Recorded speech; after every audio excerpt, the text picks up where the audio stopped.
Welcome to Mission Evolution Radio Show with Gwilda Wiyaka, bringing together today's leading experts to uncover ever-deepening spiritual truths and the latest scientific developments in support of the evolution of humankind. For more information on Mission Evolution Radio with Gwilda Wiyaka, visit www.missionevolution.org. And now, here's the host of Mission Evolution, Miss Gwilda Wiyaka. It's every parent's worst nightmare. That phone rings and you're informed your child is dead. Worse yet, your child has been murdered in a school shooting. How does one ever get beyond such a horror? Mission Evolution Radio TV show is coming to you around the world on the X-Zone Broadcast Network, xzbn.net. With us this hour to help us find our way when the unthinkable happens is Scarlett Lewis. Scarlett founded the nonprofit Jessie Lewis Choose Love movement in honor of her son Jesse, who was murdered during the Sandy Hook Elementary School tragedy in December of 2012. Scarlett became an advocate for social and emotional learning and character development to help children manage their emotions, feel connected, and have healthy, meaningful relationships. She created the Choose Love for Schools program, a no-cost, comprehensive, lifespan, next-generation character and social emotional development program that teaches children how to thoughtfully respond with love in any situation. Her website, chooselovemovement.org. Scarlett, thank you so much for joining us on Mission Evolution. Thanks for having me, Gwilda. This is a very difficult topic, and I thank you so much for all you're doing in the world to put alternatives out there for people. I mean, it's how did you ever get over that? I mean, how did you get over that? That's a great question. It's not necessarily getting over it. It is getting through it and realizing that pain has a purpose in our lives, regardless of what it's from. It's there to teach us lessons, to help us grow, sometimes drop kicking us out of our comfort zone into our growth zone. And it actually helps strengthen us. So I think the realization was there for me. I had a 12-year-old son at the time as well, Jesse's older brother. I knew that I was modeling for him how to move through that. It helped me rise to the occasion for sure. And this whole concept is called post-traumatic growth. It's one of the things that we teach now in the Choose Love movement. It's not so much about what happens to us in life, but it's how we choose to thoughtfully respond that really makes all the difference. And we don't have any training in this anywhere. I mean, until you start doing it, there's just no provision out there to deal with our emotions in schools. Now they're coming up with some really wonderful things where instead of detention, they have a meditation, a quiet room. But that's certainly not the majority of the schools. And by the way, that's not enough. Those brain break rooms, that's not enough. And I realized that what happened at Sandy Hook Elementary School, and what continues to happen. We just had another shooting the other day in Georgia. These things don't have to happen. We have to start asking ourselves, Gwilda, why are our children killing themselves and each other at unprecedented rates? And at some point, we have to look to ourselves and to ask if we are meeting their needs. And I think the answer is no, clearly.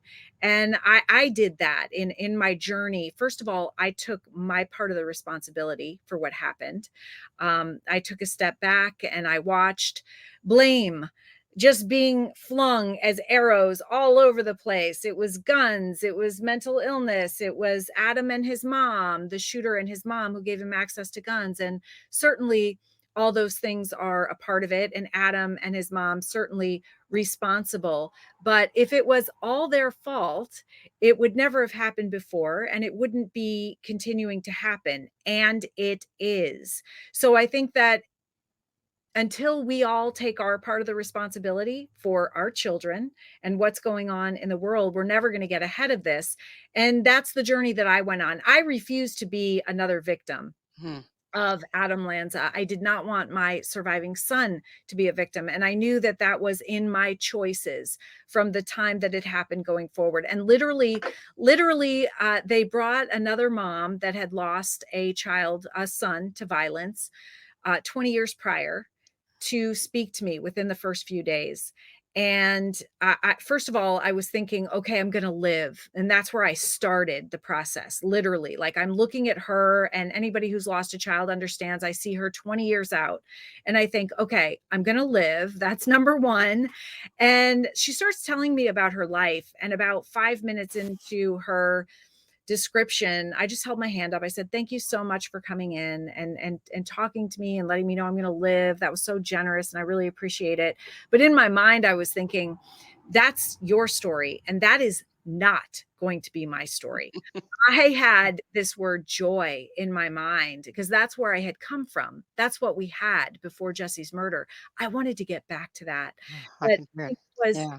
in the realization that, okay, no one's going to lay out a roadmap for me. Nobody's going to tell me what turns to take. There's not a book I can read. I'm going to have to figure it out myself. And by the way, no one has figured out how to get ahead of school shootings, of suicides, of substance abuse. No Yeah. one. I, With I want to. I want to ask you. yeah, um, when I was going to school, this was unheard of. It just didn't happen. I mean, the only shootings were accidental ones when the kid didn't know the gun was that kind of stuff. right. What do you think? Now, I know you've looked at this from every which angle. What do you think is going on in this day and age that has caused this epidemic of school shootings? Mm-hmm. I think it's pain and disconnection. And, I think that it's also fear. I think that with the advent of social media, but of course, this has been going on long before that, but now kids are being bullied 24/7. Um, I think that we've become much more disconnected. You probably also, Gwilda, sat around the table with your family and had dinner every night, and Without a cell phone. I don't with know how I survived it. and you may have had a TV, but if you were like my family, we got to watch 1 hour of TV during a week time. And so now you have people with different schedules. You've got two parents that are working. I mean, that was definitely my story. I was divorced and my kids were in daycare and I had a very long day, very long commute. I dropped them off at 7:30 in the morning and didn't get back until 6:30 at night. And, it's hard as a single mom, working full time and, having a full-time job and just, I mean, like life is hard. And I think the disconnection, we don't rely on our family anymore. And there's so much pain. And if I had to boil it down to one word, and by the way, I've dedicated my life to this issue in particular. And I would say that it is pain in our kids, off the charts pain, without the skills and tools to be able to manage that pain, without even the awareness that pain happens to everyone in some form or fashion. You don't get out of life without it. And it's there for a reason. It's there to help us grow, literally. And when we can raise a generation of kids that have that awareness, it reduces fear, and fear is what exacerbates pain and inhibits healing. And I think it's so So important to do that. I can see the pain piece. I mean, obviously, most of our children are in pain at this Yeah. point. However, isn't there a certain amount of age? Because pain is suicide, right? That would be what you would think would be the more logical, development. But this is killing everybody and suiciding. That's different. Isn't there rage involved in that? Oh, definitely, definitely. And that's what happens to prolonged pain. And yeah, it either goes inside and you kill yourself, or it goes outside and you do death by cop, or whatever you call it. You try to take it out on as many people as possible. And then kill yourself. And I really kind of call it the ultimate bullying. That's what I considered Adam Lanza, right? Coming back, looking for soft targets, which he did. Adam Lanza was the Sandy Hook school shooter who came back to the same elementary school that he taught in, excuse me, and went down, chose the first grade hallway where he had gone to school. He knew exactly what he was looking for, and he killed as many people as possible. I mean, I think we have to take responsibility, Gwilda, and say we are raising these kids, because Adam Lanza was not born a mass murderer. Clearly, How, something happened in how between when he was born and when that happened, and we have to really take a look at that. how old was he when he did this? He was 21. So he came back to the grade school, like there was grudges and this and that he never worked through. Would that be what you'd say happened? Well, it's really interesting because if you look at the Department of Homeland Security's pathway to violence, and you can Google this and take a look at the chart, it starts with a grievance, and then it stair steps up through ideation, preparation, a couple of other steps into an attack. And because we are so reactive as a society, and how we normally address problems is focusing on the problem itself, think war on drugs, think mental illness, it would make sense that in trying to keep our kids safe, we would focus on the attack end. But getting back to the grievance, absolutely, you can look at Adam's life, and it started when he started going to Sandy Hook Elementary Wow. School, by the Well, way. we're going to have to look a little closer at this on the other side of a station break.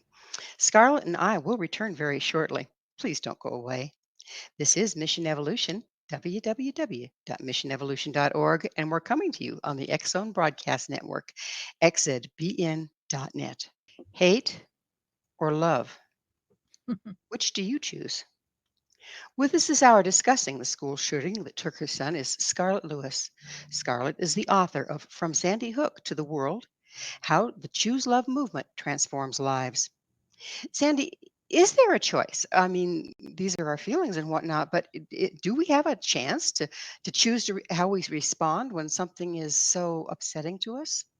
When we have the awareness that we have a choice, when we have some skills and tools, when we're able to pause in between what's happening and our response and access our prefrontal cortex, where logic and reasoning reside, where the brake on our instinctual reactions is, yes, if we have some learned skills and tools, everything is a choice. In fact, our personal power as human beings is in our ability to choose from moment to moment how we thoughtfully respond. And of course, choosing love as a thoughtful response is always the highest and best response.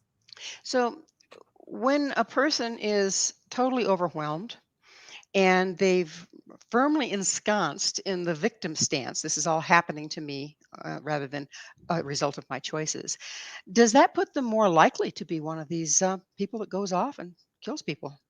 Absolutely. And what you're referring to is called the locus of control. And locus is location of your personal power.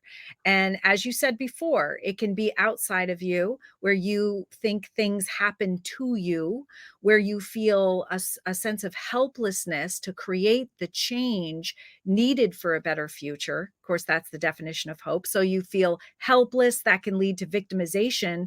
Victimization can lead to hopelessness, and hopelessness is the single most consistent factor in suicides and violence.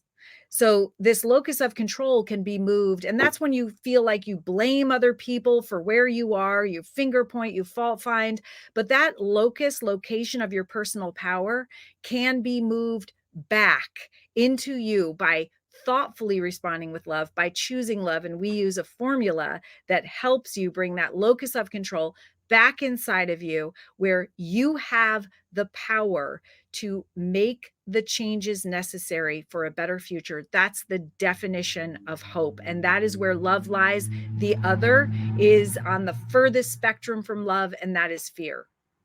Okay, that makes sense to me. Why are so many more of our children in this condition, in this place of fear and hopelessness and victimhood? I think there's several reasons. I think the degradation of the family unit. I think there are more divorces. There's more acrimony. There's less money and more stress. I think that that's not helpful. I also think that our school system focuses on academics and competition there. And I feel like very strongly, and there's research that backs me up too, that before education, and it is our responsibility to teach kids social and emotional competence and character and growth mindset and mindfulness, all of these essential life skills that put children on a direct path to flourishing. And when they learn these, they get better grades and test scores, higher attendance, higher graduation rates, less stress and anxiety, less mental illness, less substance abuse, But less bullying. didn't that used to be the job of the family, the churches, and the academics was supposed to come from the school system. It Abs- looks to me like we're putting onto the school system things that it may or may not be able to manage well, with everything else going on there. that's a really good point. You're right. These essential life skills should be taught at home. And you absolutely got them at church through your religion and within your community. But those things, I mean, church attendance is way down. As I said before, I don't know how many times families eat dinner together, but sometimes it's with single parents. And nothing against single parents because it's not always your fault. But it's something that, you know, this saying keeps coming into my mind, am I my brother's keeper? I know that comes from the Bible, but I think that unless we start taking responsibility for our kids, and by the way, I didn't think like that before December 14th. I was thinking, okay, I've got two boys, they are my responsibility, and I'll just focus on them. What I didn't realize is that we need to have an outward focus, and we really all need to take responsibility for what's going on with our kids, because if we don't, by the way, it may come back to bite us in some way. Yeah, that it does. Speaking of sayings, there's a saying, it takes a tribe to raise a child. Yes. And we used to have a lot of extended family living close. Now people move distances from them. We Right. used to have or gatherings of different religions where there was support and other adults giving their viewpoint, other children giving examples. Mhm. All of that's kind of gone by the wayside, hasn't it?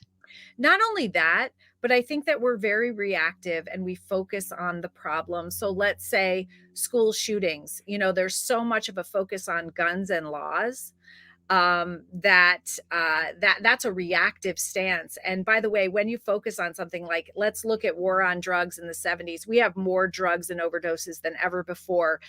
Let's look at mental illness. When we wait for mental illness to happen, and then there are kids, in lines in emergency rooms, having attempted suicide and needing mental health help, and there simply aren't enough mental health professionals, and there won't ever be, by the way.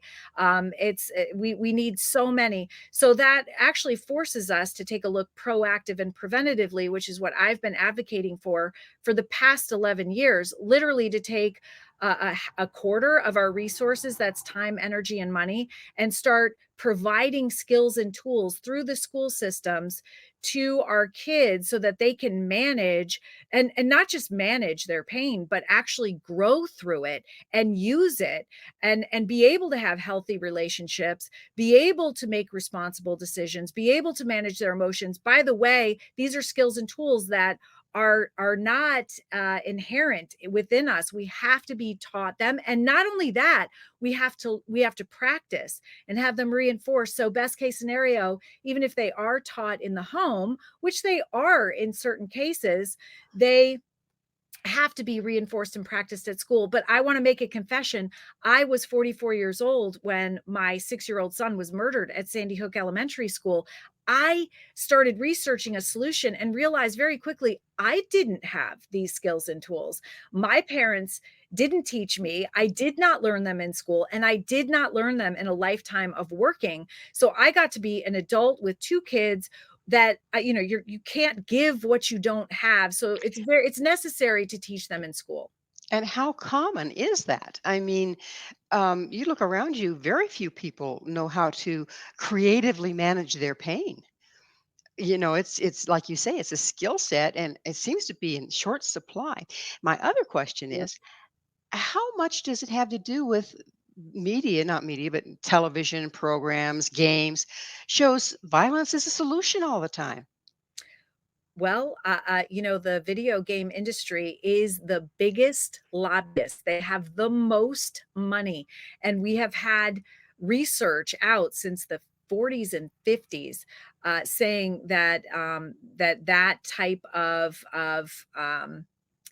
experience is negative for kids. We know so much more about the brain now, Gwilda, and the things that we expose our kids to, including, by the way, social media now, and how that has a direct link to suicides and mental illness. And I think that we really need to start taking responsibility again for our actions. And if you see an issue with something or someone, do something about it, because we're responsible for our inactions too. It always amazes me when a tragedy happens and you have all these people come out of the woodwork saying, oh yeah, the Parkland shooter, Nicholas Cruz in Florida, the incident that happened, his nickname was school shooter. So I mean, they knew, people actually left messages with the FBI saying that was going to happen.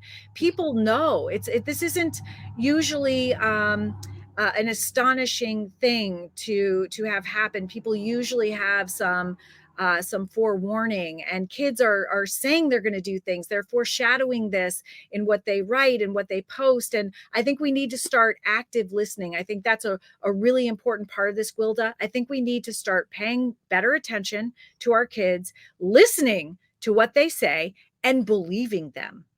That's the key. I think parents, adults tend to go, yeah, they're just talking. They'll get over it Or because they're it's so quiet. painful to look at. Or they're quiet in their room, so everything is okay. Mhm. Everything is not okay. Some kids are building bombs in there, and it's up to you to be responsible, to figure out and be part of their life, and they want you to be part of their life.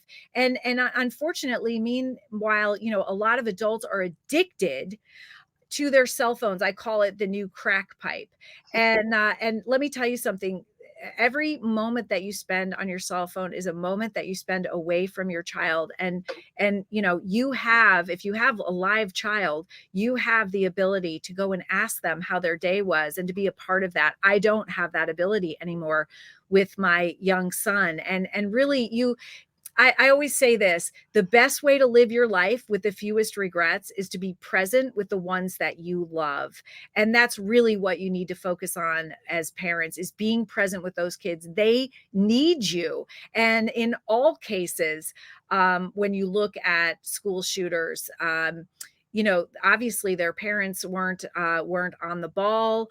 They may have loved them, but there were things that were going on that they weren't aware of. And I Well, think that, or denial is not just or a in river in denial, or Egypt. in Yeah, denial. I it's tell it's parents, time. It's you, time for us to yeah. take another station break. Scarlett and I will be right back to continue our discussion. So please stay right there. This is Mission Evolution, www.missionevolution.org. Can we teach our children to creatively handle adversity? This is Mission Evolution, missionevolution.org.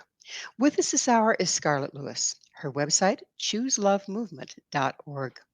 Scarlett, you were talking about the training that program that you've developed, and I know a lot of people are trying to figure out something that can be provided in the schools, Mhm. um, that will make up for the fact that kids aren't getting this at home. Parents don't have it to start out with, but there's so much more stress in our world. It seems like everybody's being pushed to the edge of their functionality. Mhm. What does it look like? What would you say we need to do in the schools, for Mhm. instance? Mhm. And I think that this is the number one most overlooked aspect of school safety, by the way, is providing essential life skills to our kids. And this looks like having a program like the Choose Love movement offers, at no cost, by the way, because I know that it would have saved not only Jesse's life, but also Adam Lanza's life, the shooter.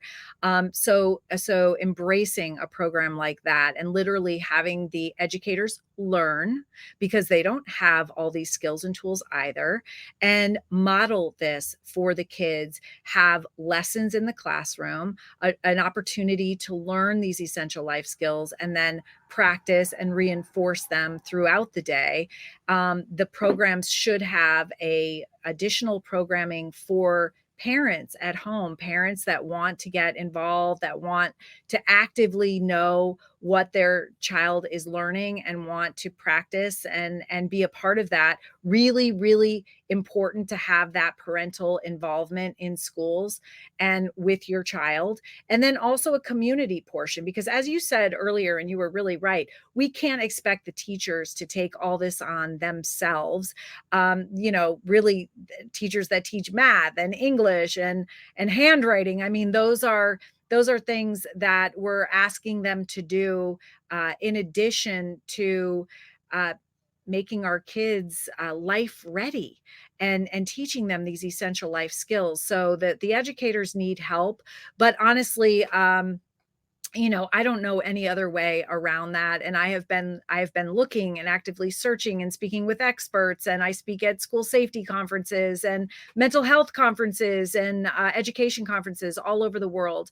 And I don't see any other way around this right now. This is the number one way, I believe, to cultivate healthy and connected kids that are safe. And by the way, their safety is our responsibility. So, making sure that a school has programming like this to do everything that you can, because as you said, you started off this whole program like everyone has this thought in their head. Parents tell me all the time they drop their kids off and they kiss them goodbye, not knowing if it's going to be the last time. Educators are in their classroom, they're thinking about this, they're anxious. Of course, the kids are going to pick up on that, and the kids are losing confidence in us that we are able to keep them safe. And by the way, we just have to take responsibility and stop blaming each other, stop blaming the folks that won't vote for the whatever, you know what I mean? Like, we have to just take responsibility and take action ourselves, and not on this thing, by the way, texting. We need to get off our seats and we need to get involved.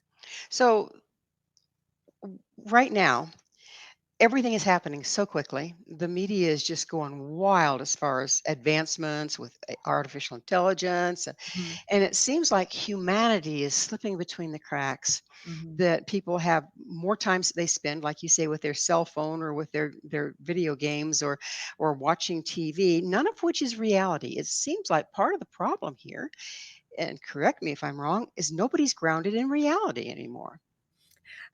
Well, yeah, it's amazing. There is such division and anger. I think that we all need to take a breath and realize that as human beings, we are 99.9% genetically the same. It doesn't matter what we look like, what language we speak, what part of the country, what religion. Literally, we're much, much more similar than we are different. And by the way, we are responsible for the world that we leave our kids. So how do we want to leave it? And I think that we've forgotten also, Gwilda, that we are role modeling for our children. So you see how people talk to each other as cowards behind the cell phone. And of course, probably you would never say those things to a person's face. We lie on this. We name call. We conjecture, and in reality, there is one truth, and society needs to believe in that truth. And I think that we need to start taking back our world and realize that we are responsible for that. We're not victims unless we don't have these skills and tools and awarenesses of choice. We can choose right now to get out of our get off of this and get into life. Go to your kids' school, make sure that they're safe, make sure that they have an essential life skills program that is embraced. Your school should be able to tell you what the name of it is, how often it's taught, what it's teaching. They should be able to give you the home program that goes along with it. And I think that we just need to really get involved. We need to get off our cell phone, back into life. back into responsibility and create the life that we want. That's what I've been trying to do for the last 11 years. And I will admit, it took my son's murder in order for me to wake up to really start working at this and realizing my responsibility for our children's our kids in the world and their future. And so I really hope that nobody else has to suffer like I've had. I hope that they benefit from what I've learned from this and take it and use it to benefit their children and our future. It's it's quite a conundrum, isn't it? Because the very things that are making us dehumanized Mhm. um, are actually they're advancing it at unbelievable pacing. I mean, the artificial intelligence, the social media, the way you can take use our AI to write an article or whatever, not even using your own voice, really. Mhm. The makeup, the camera, the everybody's putting up a false front.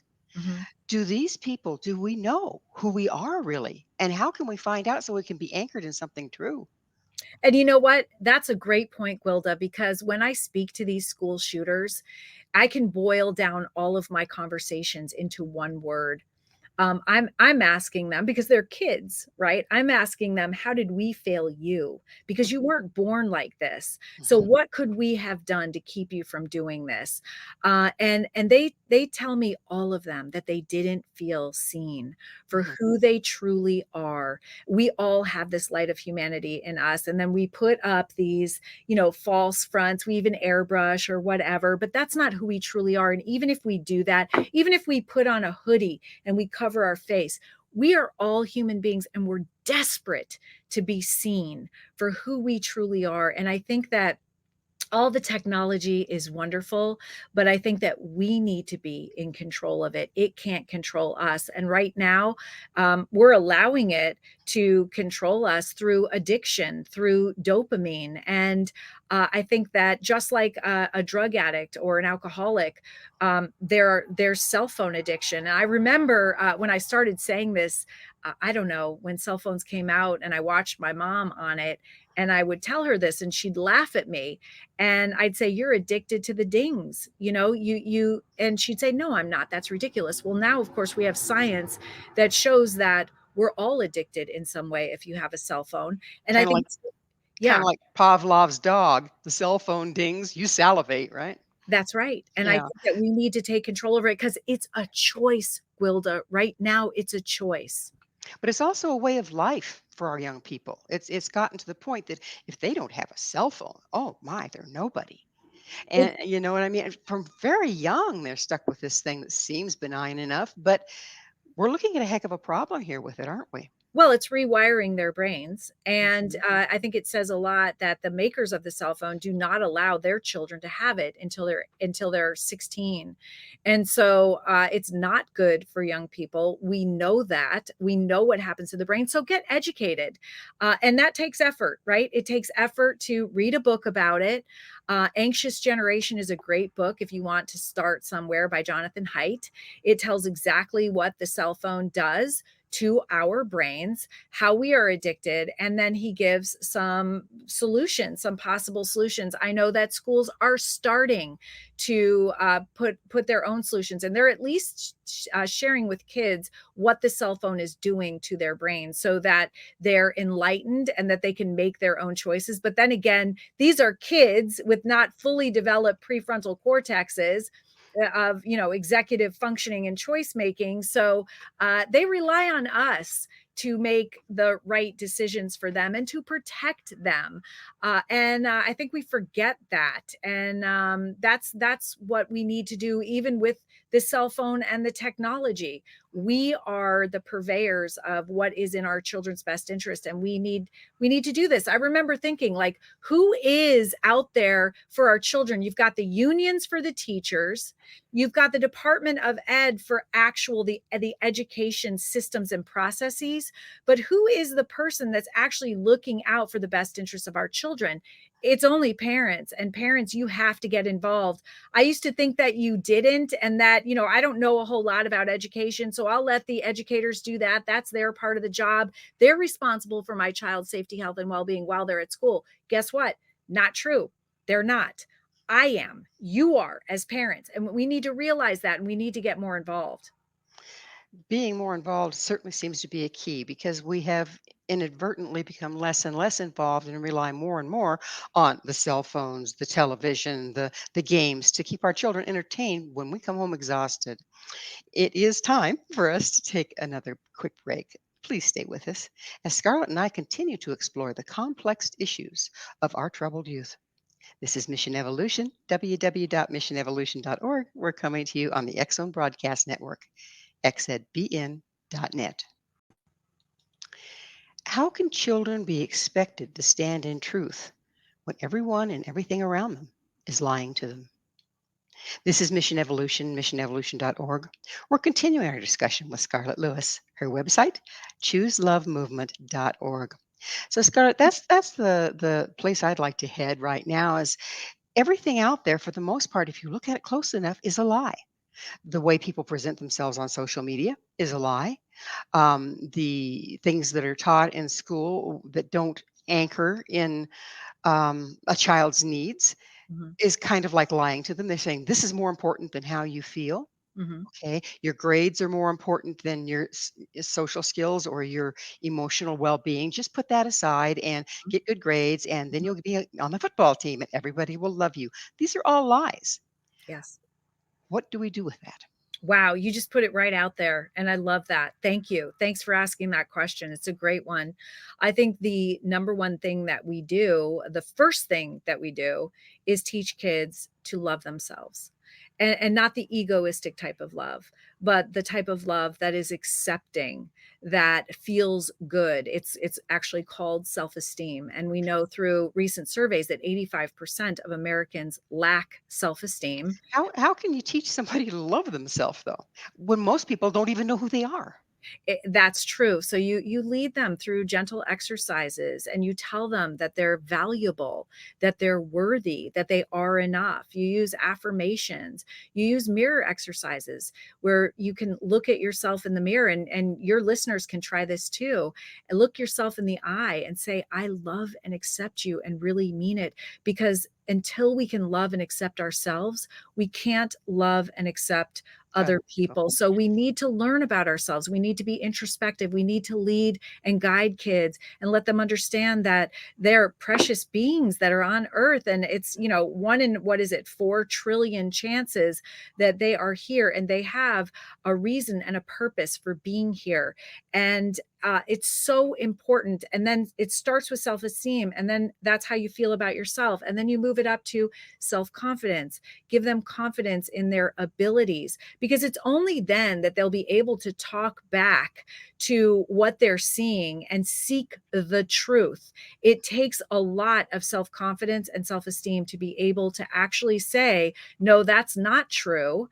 No, I know that that picture is not true. That's not an actual woman. That is somebody that's airbrushed, and I'll never be able to look like that. And I love and accept myself anyway. and Um, isn't that though the Pavlov conditioning? Every time the cell phone makes a bing and a person jumps on it for social media, aren't they getting their self-esteem from how many thumbs up they get versus something real? versus something real. And so you teach them what real feels like, because the problem is we all want to feel good, Gwilda, and we're going to do that in only one of two ways. Or feel better or find relief from pain. And one way is through healthy relationships. It's through managing our emotions. It's through the understanding that we can grow through pain. The other way is through being on our cell phone. It's through anger, because anger gives us a false sense of control. It's through maybe manipulation and negative relationships. So it's really important to instill these essential life skills into our kids. It's the basis of everything. It's the foundation for flourishing and thriving. And without them, we're just kind of throwing them to the wind. And even more so now, because we know the cell phone, there are dopamine labs, and it is created to hook us and get us addicted and make us feel bad about ourselves, so that we think that we need to buy something and change who we are in order to match what we're seeing. And of course, that's not it at all. And you're right, there are beautiful things about the cell phone, but we need to be aware, and we need to fortify our kids from the inside out. And that is what these essential life skills and Choose Love does for kids. Okay, so have you had any formal studies done on the results of your programs? We have, and it's all on our website. You can look at the research tab. We worked with the University of Arkansas in 2 alternative schools, and we've had other schools that are doing their own independent research on Choose Love. We're now in over 15,000 schools and have Congratulations. benefited millions of kids. And this is, by the way, mostly by referral of the program from one educator to another, because we don't advertise. So that says something about the power of the program. We're the only school-based program that focuses on love and post-traumatic growth. And these are 2 things that are left out of everywhere else, and we desperately need. Absolutely. So right now, it's that magic moment when I get to ask you, Scarlett, what's your mission? My mission in life is to promote the safety, health, and well-being of children through the Choose Love movement, and using a powerful formula that returns the locus of control back inside you and helps you be able to thoughtfully respond in any situation, circumstance, or interaction by choosing love. Very beautiful mission. When you're working with children, can you personally start to pick out kids that are really, really at high risk? Absolutely. Absolutely, you What can. do we watch for? What do we watch for? We watch, first of all, for kids that do not interact with other kids. Everyone needs to have one trusted adult. You need to make sure that you are interacting and interfacing with every child every day, asking them how they feel, asking if they ate, I'm looking. sorry, are you talking about the parental role here? I'm talking about the educator role, but Okay. Hmm. yeah, I but just wanted to clarify. yeah, because this is a school-based program, but we're also in the homes as well. But yeah, the kids that are very quiet, the kids that don't have friends are not interacting, the kids that are acting out because how we think impacts how we feel, that determines our behavior. So when you're seeing behavior that is offensive, that's only because that's what they're feeling. And so making sure that kids get mental health help when they need it, and just being very present in a child's life. I think I often. think that starts with we need to be more present in our own lives, don't we? Because most adults, not just parents, but most adults are on the fast track. They're run, run, run, run, run. Do they have time for introspection? As a rule, not. How can we switch that around? Because doesn't it always start with the adult here? It always starts with the adult, and it always starts with our thoughts. Every time. So it's imperative that and this is what I said at Jesse's funeral, actually, and this is how I say the whole Choose Love movement started. When I got up, because everybody was asking me, what can we do? And so I said, I pictured Adam Lanza as a little boy having an angry thought without the skills, tools, or nurturing environment to manage that thought. That thought, along with more pain, bullying, neglect, most likely abuse, led to the violence, but it all started with a thought. So I asked everybody in the congregation to start thinking about what they think about, because we know that every thought that we have impacts every cell in our body and leads us towards languishing or flourishing. And it all starts right here. So start thinking about what you think about, and choose a loving thought over an angry thought every day. Just one. I said loving, kind, caring thoughts feel good. That's reflected in how we show up in our relationships. Angry, hateful, resentful thoughts feel bad. And that is also reflected in our behavior. And oftentimes, are we not even the author of our own thoughts? I mean, don't we pick up what we're thinking from what we're seeing in the media? Absolutely. So we need to also guard our minds. We need to make sure that our brains are attracted to the negativity in the media. Fear sells, and our brains are buying. And we just have to understand that. Even in the shows that we watch, we need to understand that it is impacting our brain. It's rewiring our brain. But the beauty is through neuroplasticity, we can rewire our brains towards love and prune from the fear channels every time we change our thought to love. So make that the first thing that you do every day. Make sure that every morning before you even open your eyes that you're thinking a grateful thought. It takes courage to be grateful when things aren't going your way, but make sure that that's gratitude. There's research showing that that completely changes your day. Share that with your kids. Forgive other people who are have anger towards you, have done something wrong to you, because you can carry that resentment around. And try to have an outward focus of service towards others. That's why we're here, to help other people. So and by the way, the whole era of loneliness, this super pandemic of loneliness that we're experiencing all over the world, you can overcome that by having the courage to have an outward focus. Go out and help somebody. Go out and join a club, do something. It's the last thing that you feel like doing because you're in pain and feeling lonely, but the more inwardly focused you are, the worse off you are. Well, on that note, we're going to have to close the entire program out. Unfortunately, we are out of time, Scarlett. Thank you so much for coming on the show. Thank you, Gwilda. Our guest this hour has been Scarlett Lewis. Scarlett is the author of From Sandy Hook to the World: How the Choose Love Movement Transforms Lives. To find out more about Scarlett, where you can find her book and all the wonderful work she's doing, visit the website chooselovemovement.org. This has been Mission Evolution with Gwilda Wiyaka. For more information or to enjoy our past archived episodes, visit www.missionevolution.org. But most importantly, please be sure to join us right here next time. This mission will continue, bringing information, resources, and support to a rapidly evolving world.